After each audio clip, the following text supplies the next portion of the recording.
Welcome to The Difference Engine, the show for tech founders, investors, and innovators.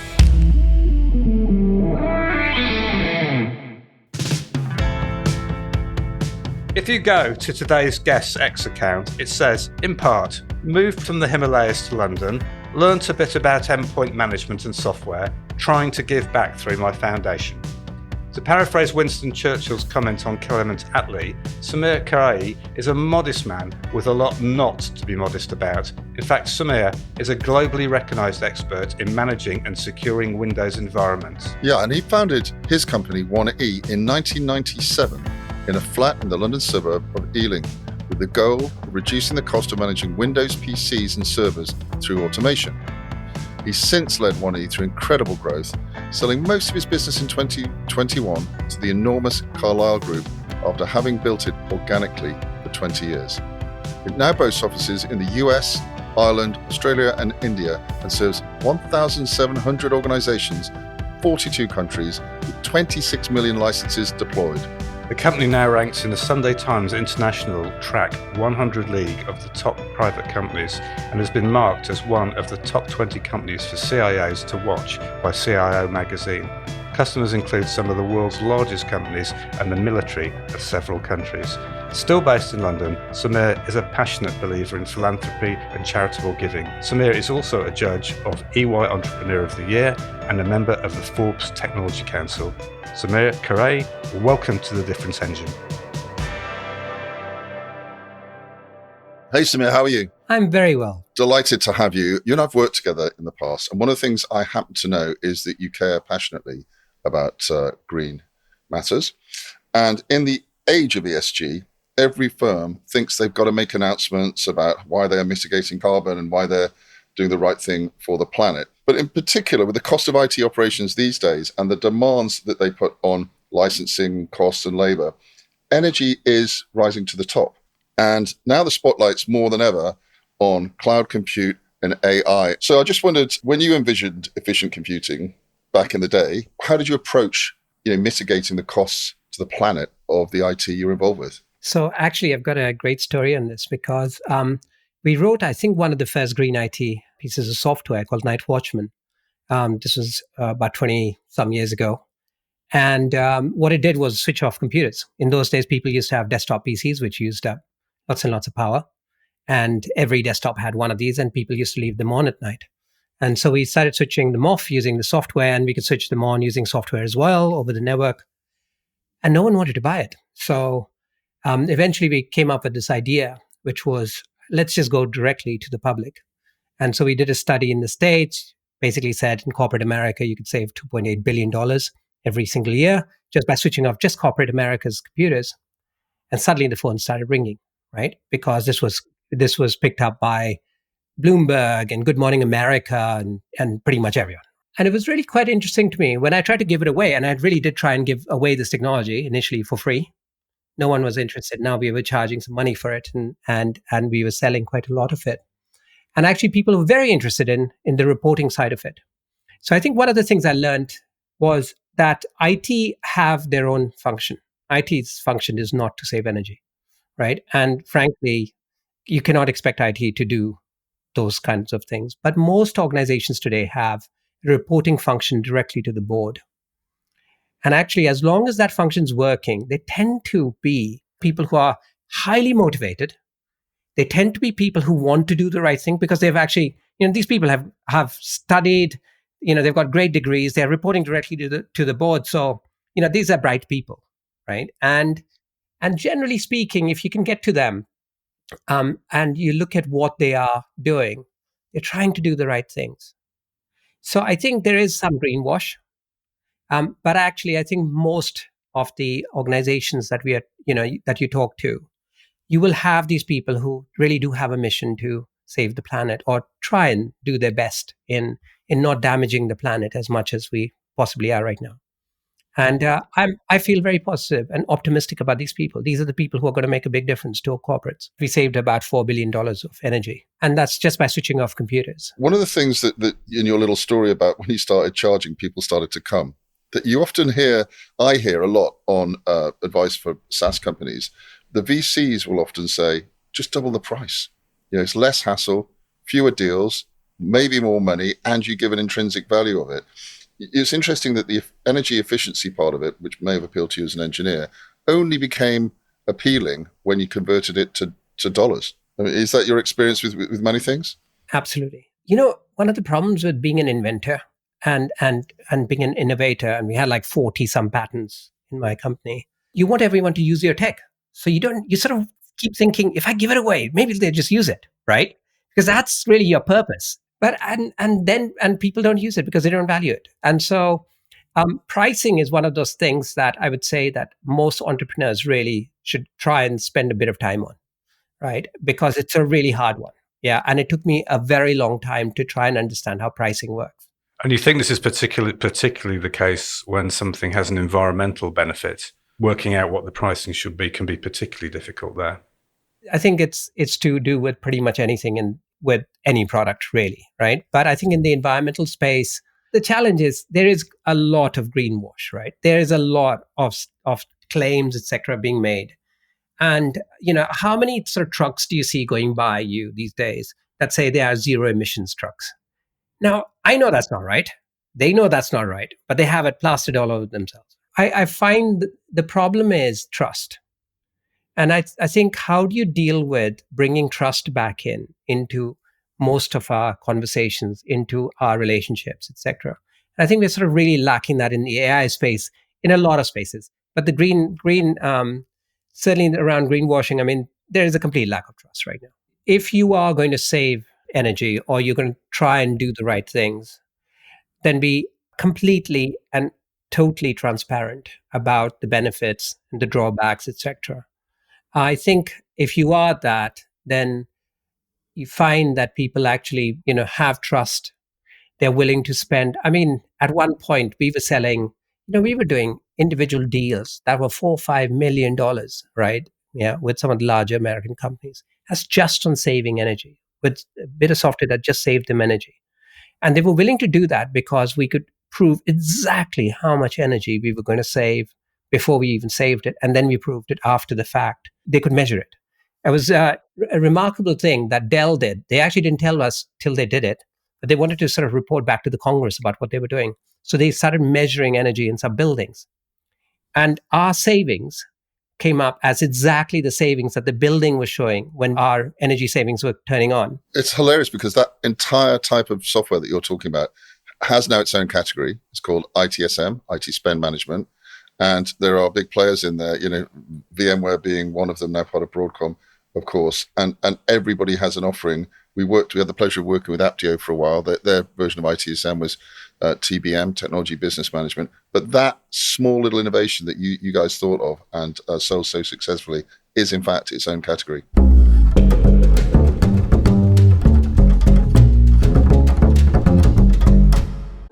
Think there are too many lookalike tech companies chasing the same markets?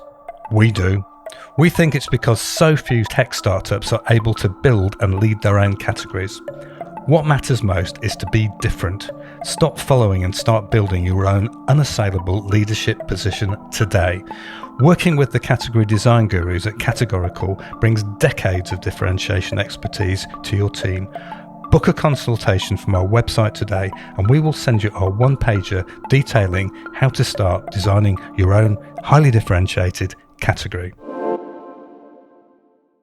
Next up, let's have a look at the Crowdstrike debacle. As most listeners will probably be painfully aware, recently we experienced what has been described as, and I use inverted commas here, the largest outage in the history of information technology and historic in scale. Now, it occurred because US cybersecurity company Crowdstrike distributed a faulty update to its Falcon sensor security software that caused widespread problems with Microsoft Windows computing running the software. As a result, roughly 8.5 million systems crashed and were able to properly restart, with the worldwide financial damage estimated to be in excess of $10 billion US. So, Sumir, not a good day at the Crowdstrike or Microsoft office. And it strikes me that this debacle seems to be emblematic of what you've been right at the heart of ensuring doesn't happen? Let me just start here. I'm shocked that CrowdStrike are still a business. Now, actually, this should never have happened. We trust security firms with root access, with basically the highest level access to our computing systems, because we believe that they're going to protect them, not take them out. And that means that there's a high degree of responsibility that they have in not causing blue screens of death.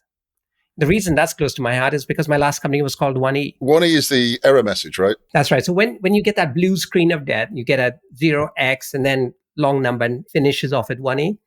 And that basically meant some third party, i.e. not Microsoft, had actually made a bit of a big blunder, as in not tested the software like CrowdStrike.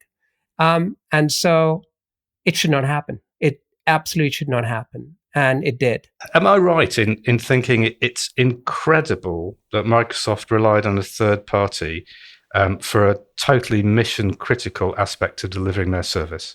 So I think Microsoft's completely abrogated its responsibility here. If you look at Apple and Google and their stores and the way that they manage deployments to their operating systems, they basically have a certification process. In the Microsoft world, there is no process, right? Even now, there is no certification process. Even people who have root access, like CrowdStrike, can just distribute a piece of software that crashes 8 million computers. And Microsoft say, it wasn't our fault, right? I mean, how does that work? It really is time that Microsoft sort of started taking some responsibility. And if you're going to have systems that can crash or software that can crash all Windows PCs or many Windows PCs, then they must go through some level of certification. And if they don't, then actually, to be quite honest, the market force is not quite working as far as I'm concerned, right? Yeah, CrowdStrike really ought to be punished for this. And yet, actually, right now, they're a big buy symbol, right, for a lot of bankers. Now, I suspect actually it's not going to quite pan out in their favor. I suspect what's going to happen is a lot of the renewals are not going to happen. And those people who have renewed till now with CrowdStrike are probably going to go over to Microsoft. So Microsoft's not particularly unhappy about this. But this whole situation is terrible. How many people missed their flights that day? How much other sort of aggro was caused? And this could have been entirely prevented by just another level of testing. Yeah, and I've got a sort of maybe I'm not fighting the other corner, but I have to point out I've got personal friends quite high up in CrowdStrike on the marketing side of things, and I'm sure this wasn't anything they planned. But also, and maybe moving away from the CrowdStrike piece, but specifically, there is a movement in cybersecurity. Obviously, you played in this space to talk about platforms. And the idea of a platform is that it solves many, many issues, does many, many things, and you buy from one vendor. Now, vendors like that because they take a bigger slice of the pie. They get a bigger wallet share, as they say, by claiming they're a platform. The truth might be somewhat different to that. There may be good bits of your platform and bad bits of your platform, but what they're doing is making it easier to buy. And certainly, CrowdStrike and others have been claiming for a while that they are the one security platform to rule them all. And I just wonder what your thoughts are as somebody who's built really deep technology that does specific things about the claims of platforms when it comes to dominating a category. It's a great question. There used to be a time when we used to build products, and then pretty much every product marketing person sort of turned around and said, you can't call it a product anymore. This is obviously a platform, right? And I think CrowdStrike basically, decided that they had a platform as well. They invited people to build some scripts, etc., on them, and pretty much everyone's doing it, right? If you can run a script, then you basically say to people, we are a platform. Well, you're not. The fact is, CrowdStrike does one thing quite well till a certain point, and they don't really do a lot else. To try and own a category by calling yourself a platform, they're two completely different things. And if you look at the Gartner sort of model of a category, which comes much later than you guys, I mean, obviously you're the category experts, but where Gartner is, they're saying, is enough money being spent for us to call this a category, right? But way before that, right, there are people who are making decisions to actually create something new, to actually solve a problem that is categorical. Thinking about categories actually changed the way I was thinking about software, really.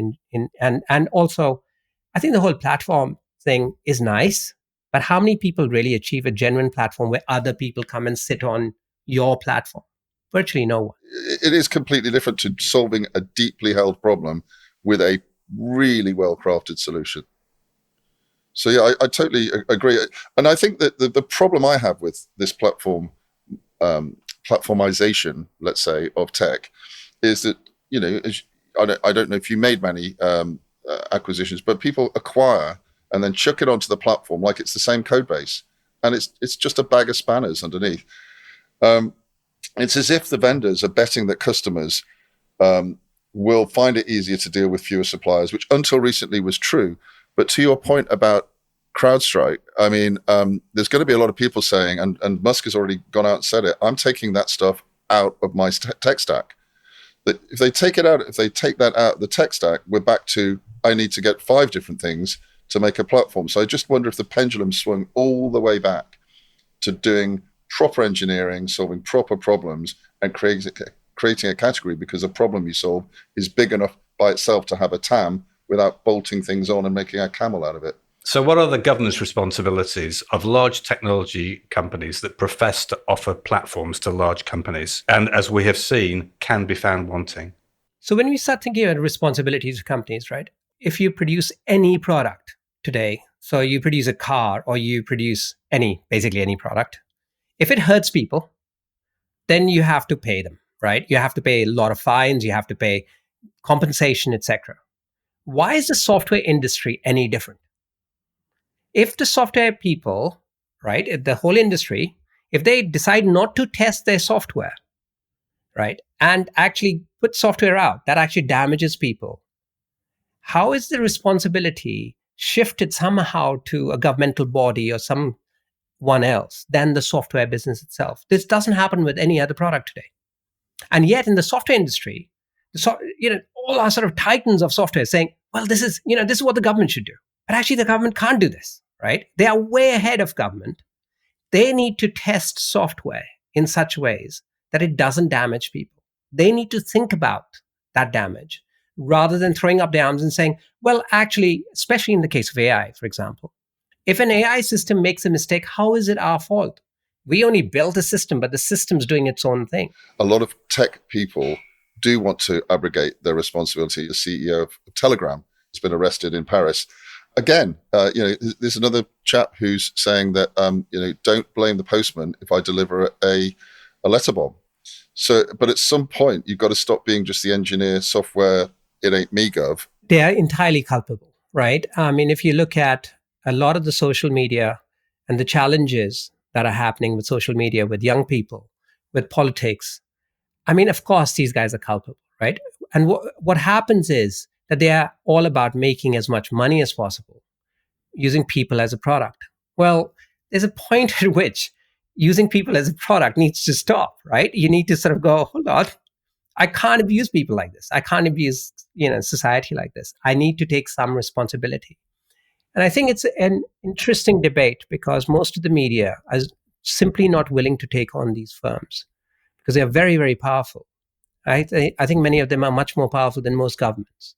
And they're also fairly consistent, right? And then guess what they do? Meta goes and employs Nick Clegg, right, as their policy guy, right? Now, how does that work? We've talked about this before, and the irony of all ironies is that he was the guy that said, "Thou shalt not have ID cards in the UK," and yet Facebook's got everybody's ID plus a whole lot more information, and he's now their comms guy. And yes, it does seem as though we're pretty aligned on this, that it's time that tech grew up and stopped just focusing on dollar signs and started thinking about its wider responsibilities.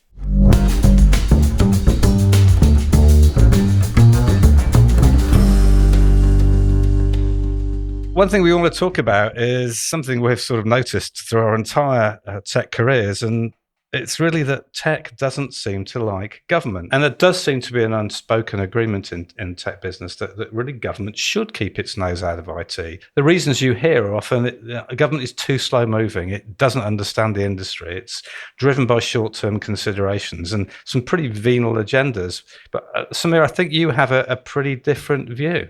As you think about technology becoming pervasive in every single thing we do, And if you just look at the CrowdStrike issue recently, which meant not just 8 million computers, had a blue screen of death, but actually that meant that people couldn't fly, right? That meant that people couldn't go on train journeys. It meant that hospitals had to close down, operations couldn't be done. That is a pretty big, major issue, right? That's a countrywide and a global issue that governments have to get involved in. So I think governments are going to have to step into tech, into controls of tech, into fines, into what's right, what's wrong, and actually into sort of behaviors that technology can do and not do. Because when a system crashes, like the CrowdStrike one, and it affects 8 million machines, then our country suffered. Of course, the UK government and the US government and pretty much every government in the Western world needs to take care of this, right? Needs to get involved. So I think for the software folks or tech folks to say that government should not get involved, I think that's sort of, we are past that point now. Increasingly, these two things come together. It seems to me that we can't really stop government and tech from becoming entwined because they just got to. I mean, we're using tech more and more. And by the way, with the advent of AI, we're going to get 10 times the number of bits of software that we already have. We're going to be automating everything that's not been automated because it's so cheap to write software.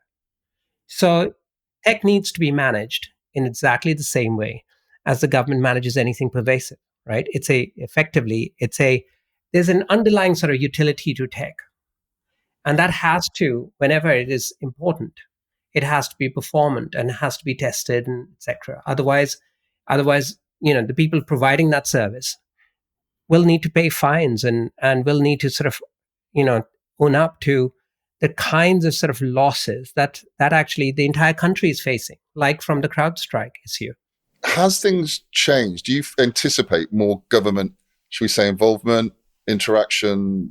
Do you think these days the government's stepping up, or is it still at arm's length? I think there is a problem with AI right now, right? It's a hallucination one. So if you can't really have an employee that gets 2 out of 5 questions wrong, or even 1 out of 5 questions wrong. And when it's a systematic error, that's just too high an error rate, right? So this is much worse than self-driving cars. They have far more advanced right now, and we still don't trust them on our streets. I think AI's got a few years still. And right now we're in this human augmentation journey, not in the automation where we replace people. But there needs to be an honest debate, first of all, from the people who understand AI. But then also, I think, a collaboration with the governments, because fundamentally the challenge is that the governments are going to struggle to figure out how to make sure that these systems don't damage individuals or entire populations of people. And I think the only people who can really do that are the industry themselves.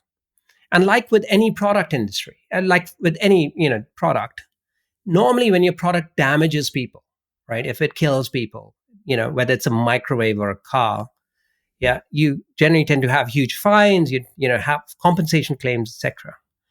Right now in the software industry, we seem to be getting away with this, right? And that needs to change. I think the software industry needs to basically own the testing, thorough testing of their software so that it doesn't cause damage. And just to say, well, this thing is artificial intelligence, it's really hard to test it. Well, that doesn't really stick. I know there are a lot of people in the software industry that are really anti the EU, but let's just think about GDPR and the EU AI Act, right? GDPR is basically just saying, don't misuse personal data, right? Which feels all right to me. And the second one, the EU AI Act saying, don't build systems that misuse personal data in such a way that you manipulate people. So if you actually look at that act and look at the types of misuse, it's things like don't target groups of people and actually sort of subject them to, worse treatment, right, etc. Yeah, of course you shouldn't do that, right? So I think the where the legislation's coming from and the thoughts behind it feel right to me, in terms of its general sort of nature. Now, whether it's actually going to be implemented properly, and what the cases will look like, I believe it's a great start. This is not the turn I think most people would expect when we're talking about government and tech. We're actually saying this, not only a role, a very valid role, and one that potentially is going to grow, certainly with AI for the future. So, I think a lot of people would be surprised that you are advocating a greater involvement from the government. But then, as I said previously, you seem to be aligned with Elon. So maybe that is the way forward. Well, I think we need to be clear here. What Sumir, I think, is advocating is collaboration, better collaboration between government and industry. And I think there's too much visceral loathing between the two at the moment, and people need to grow up, and that needs to change because the stakes are now so high with AI. Would you agree with that summary, Sumir? 100%. I mean, when you think about $2-3 trillion companies, right, in terms of market capitalization, right, they have to have some sort of responsibility, right? Yeah, they can't just say our only responsibility is to our shareholders. They have to have responsibility to the entire global population, really. They are too powerful to say, no, that's not our problem. So, of course, they're going to have to work with the governments.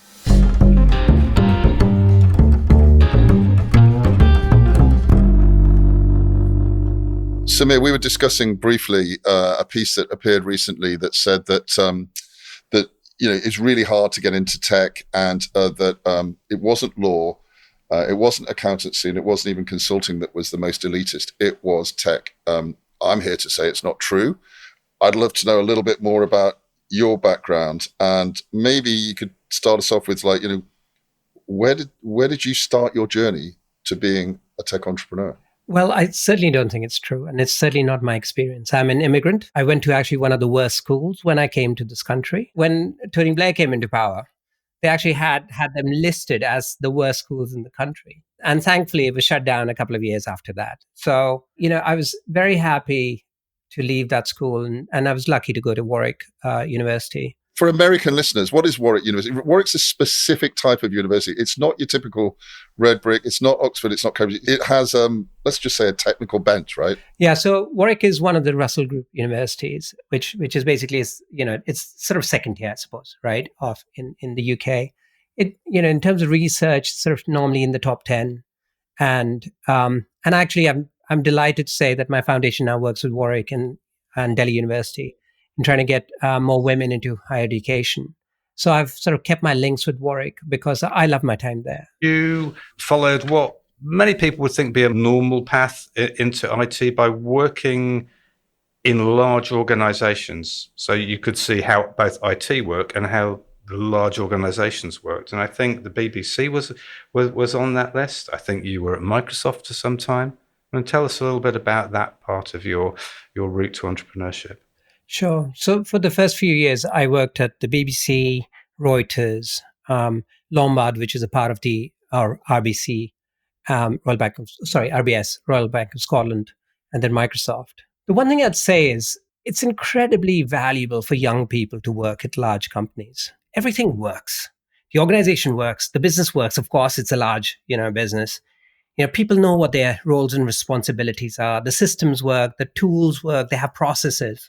And the first few years are so formative that once you've done that, when you start your own business, everything's easier because you know what HR does, for example. You know what processes you need to do. You know what you need to do with a PO, right? A lot of people today, and this is a conversation I've had several times recently, actually, are sort of, out of college. They're bright, of course. They're incredibly bright, but they want to do a startup straight away. And I'm sort of going, well, are you sure you want to do this? Because a startup's not going to have the organizational depth. It's not going to have processes, tools, etc. I think for young people, getting to know the basic ropes of how organizations work and how successful organizations work is actually a skill that you can't buy in an MBA. And the best thing is you get paid for it, right? I mean, you're getting trained and you get paid for it. Take the money, get trained, and then do something else. It strikes me in the early days that you were implicitly, if not explicitly, becoming a category creator, because one of the things you were doing was reframing what customers could expect from a supplier, not just supplying tools for Windows management tasks, but automating them and in that delivering clear benefits that couldn't be gained from existing manual category suppliers. Yeah, absolutely. I think one of the things that we found when we were at Microsoft was there was a limit to how much automation you could do because the software just didn't do it. So actually, we had to build software that did the automation. And that's really what software is all about, right? I mean, software is about automating stuff. And so we were seeing that a long time ago. I mean, just a simple process of switching on computers. There was technology built into computers that you could switch them all on over the network, but no one was using it, right? So we built some software that allowed you to do that in a sensible kind of way. But then, of course, if you've got a large building with 10,000 computers, you can't switch them on at the same time. Guess what happens? You get a brownout, right? A lot of the fuses go. So actually, then you have to sort of think about, okay, well, now I need to phase these things in, right? So you have to think about automation and then degrees of automation. We certainly were thinking exactly in that way. And it was fun, actually. It was so much fun. Both Paul and I always say that if you're going to run a business, you're going to be working very hard. So it needs to be fun because there's really no point in doing it otherwise. We hear that even in a modest way, you might be back in the game with a small AI-related startup. What, if anything, can you share? And what are the lessons which a now seasoned, exited and proven entrepreneur can bring to the table to people who might just be starting out on that journey? What does it take to run a business? The thing is, every entrepreneur is different, right? And so I know this from being a judge at the EY Entrepreneur of the Year for the last 3 years. And so I've met, many entrepreneurs. And the first thing I'd say is don't take my advice for a start, right? This is your journey. But if you are going to, but if you're exactly, if you are going to, then you're clearly going to be great at some stuff, right? And actually, it's going to be a bunch of stuff you're going to be great at. And if you're not sure what you're great at, this is something you need to make sure about, right? So just ask people around you. And actually, I find that people are incredibly honest when you just ask them in a sort of open way. Yeah, just tell me about me. Yeah, but we are actually we don't do this often enough. This is the easy stuff for your business. And your company is going to be really good at this. Yeah, it just is because you're running it. So the thing you've got to do is you've got to sort of make sure that you know this. We are going to be good at this. And actually, we are going to focus the business in such a way that we are going to make the best out of these skills. And those could be invention, which is the thing I really used to enjoy. Or it could be things like relationships, right? Which is a thing that actually I used to struggle at, right? So it depends what you're good at, right? And actually businesses can really blossom when you're clear about what it is that you do well. And then also you need to really think about the people that you're hiring, because what we tend to do is we tend to hire people that are just like us. And if you looked at my exec teams, most of the time they were like me, right? They weren't relationship people. Yeah. And actually, it was only when we started doing some of these personality tests that it became so obvious, right? That I'm basically hiring people like me, that we actually made decisions that we are now not going to do that. And actually, it made a big difference to the business. I think it made a bigger difference to our employees because suddenly employees had people they could relate to if they weren't like me, right? Of course, it makes a big difference. And then once you're focusing on the things that you're good at for the whole business, and that's basically your values, your mission and all, sort of personify those, then keep at it, right? There's going to be lots of ups and downs, right? But if you think about a little growth every year, it compounds, right? So in the last 3 or 4 years, if you've been going for a while, in the last 3 or 4 years, you're going to make the most amount of money. In the last couple of years, you probably make the most amount of money. So the longer you go, this compound effect is a magical thing. I think even Einstein's got a sort of phrase about it. And so, if you just keep at it, actually the returns get bigger and bigger. I think my returns are fairly good, given I started with 500 pounds. I think the business is worth over $500 million now. One of the things in conversation with you that we've talked about is this another P word, purpose. From our perspective, as myself and Jonathan running entrepreneurial companies, there's a lot of scrappiness. There's a lot of doing the do. There's a lot of, as you said, ups and downs. Purpose is a bigger sort of, as you mentioned the word mission. And I know that since you've exited, your nose maybe isn't to the grindstone 7 days a week as it once it was. And you're now on the other side of the journey in some respects for that first journey. Can you talk to us a little bit about your personal journey on purpose and where you've got to with all of that? I always felt a sense of purpose, building tech anyway. And I think a lot of it, initially was around energy savings, even when we, weren't looking at making money out of it. But something we started doing very early on was we started sort of supporting some kids in an orphanage in India. And I could not believe the power of doing this across my colleagues. Everyone signed up to this, right? Everyone wanted to support this. And it wasn't even I was asking for a contribution, right? And a lot of those kids, we now still support. So that's a relationship that's been there for over 20 years. Some of these kids, well, I call them kids. These are 20-some-year-old adults. They just need some level of mentoring. They've come to an orphanage. They don't have adults to speak to. They actually don't have a peer group that is actually highly successful that can show them the ropes. So we can just open those sort of doors for them.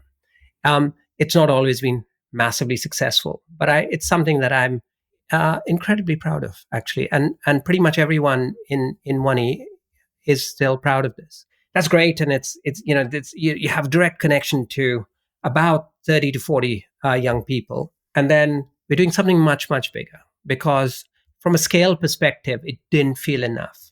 So we started working with Warwick and Delhi universities in how to get more women into higher education. And when I spoke to some of the policy folks in India, they said they just don't have fundamental research. Now, the interesting thing is, as a business person, I can take a very long-term view, which most governments don't. And I can sponsor research, which actually is, if you think about it, it's fairly cheap, right? In terms of, well, it's PhD places, and it's quite a lot of money in a sense. But if you look at the impact of policy, it's so large that actually it's incredibly cheap to actually just sponsor fundamental research. So we've been sponsoring research for the last 8 years with Warwick and Delhi universities, and actually working with some of the policy folks. The biggest issue right now for women, young women in India, not going to college is distance. How far do they live from the college? And this is the first bit of our research, right? And how do you fix that? Well, we initially thought, more buses, etc. Well, you don't need any of that. What the research showed was the parents hadn't been to colleges. And these colleges had big white walls around them. So they didn't know what happened inside. And just starting outreach programs with these colleges has been so successful that 2,000 colleges in India have now signed up to our project. 18 universities are now participating in extending the entire project. So I'm really excited about this, right? Fundamental research to support policy seems to be our way anyway. This is fascinating, the way that you have, as an adult, had a series of purposes. But something tends to happen when you sell a business, is that one moment you're living it 24 hours a day, 7 days a week, and almost the next moment it's not there anymore. You made some, by my view, very brave decisions about what you were going to do with you to take you to the next stage. Do you want to talk a little bit about that? Yeah, I feel incredibly lucky that I had a supportive partner. I've sort of been through psychotherapy in the past or a long period of time. So I felt incredibly lucky that now I had time.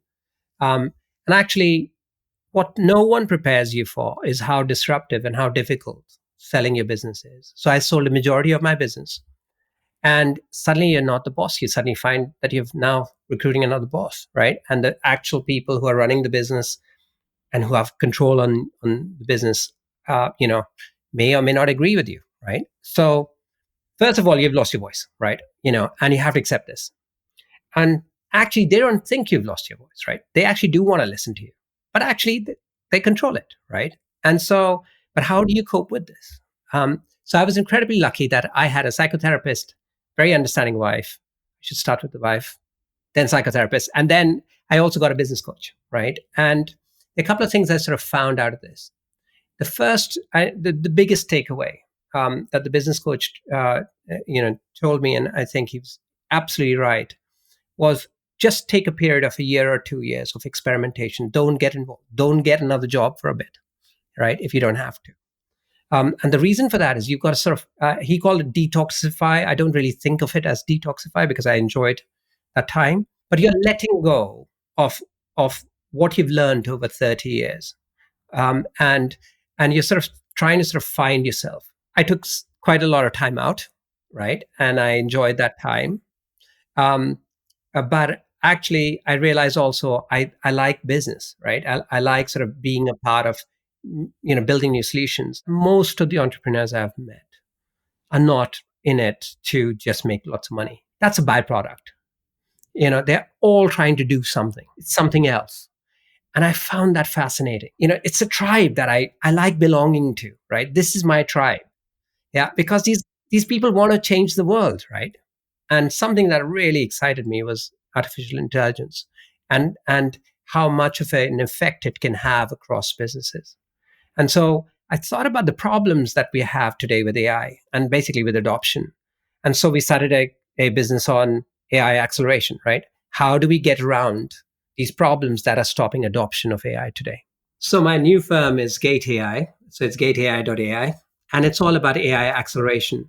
It's very hard to adopt AI tech right now. And I feel for the next few years, it's all going to be around human augmentation because there's one human superpower, right? It really is a superpower, which is our ability to discern between good and bad or right or wrong. So if you combine Gen AI with this human superpower of being able to tell right or wrong, then very quickly you get a match made in heaven, which is huge amounts of capability and good judgment. So Gate AI is really focused around large businesses. And so pretty much any sort of business that's got hundreds or thousands of people, we can help. So we'd love to talk to more businesses who are looking at AI, who are sort of thinking, where do I start? Or I've tried a couple of experiments, they've not worked well.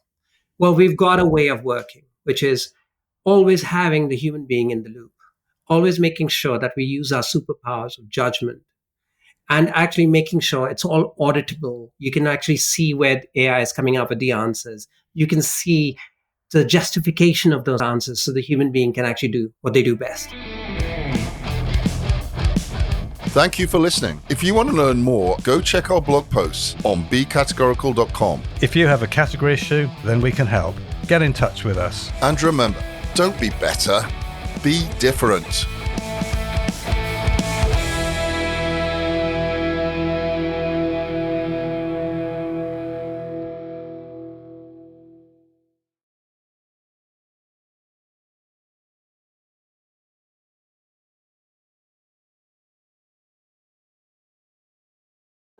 Think there are too many lookalike tech companies chasing the same markets?